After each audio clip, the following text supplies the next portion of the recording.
மாமிசம் சாப்பிடாதவர்கள் மற்றும் மாமிச உணவுகள் சாப்பிடுவதை கைவிட்டவர்கள் அவ்வப்போது எள் உருண்டை சாப்பிட்டு வருவது உடலுக்கு நல்ல பலத்தை அளிக்கும்.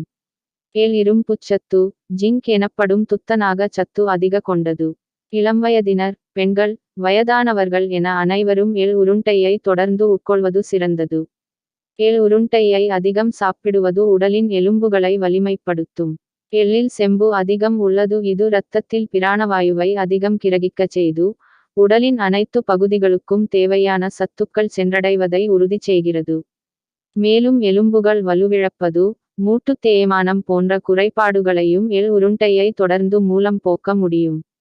தலைமுடி மனிதர்களின் தலையில் இருக்கும் தலைமுடி அவர்களுக்கு நல்ல தோற்றத்தை தருவதோடு இல்லாமல் உச்சந்தலையை வெப்பம் மற்றும் காயங்கள் ஏற்படுவதிலிருந்தும் காக்கின்றது.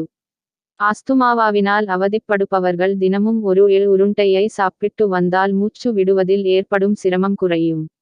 உடல் சக்தி குறைந்திருப்பவர்கள், உடல் எடை சராசரி அளவிற்கும் கீழாக இருப்பவர்கள் எள்ளு உருண்டையை அதிகம் சாப்பிட்டு வந்தால் அவர்களின் உடல் சக்தி அதிகரிக்கும். உடல் இளைத்தவர்களும் சரியான உடல் எடையை பெறுவார்கள். உடல் விரைவில் சோர்வடையாமல் நீண்ட நேரம் செயலாற்றும் சக்தியையும் பெறுவார்கள். எள் மெக்னீசியம் மற்றும் கால்சியம் சத்துக்களை அதிகம் கொண்டது.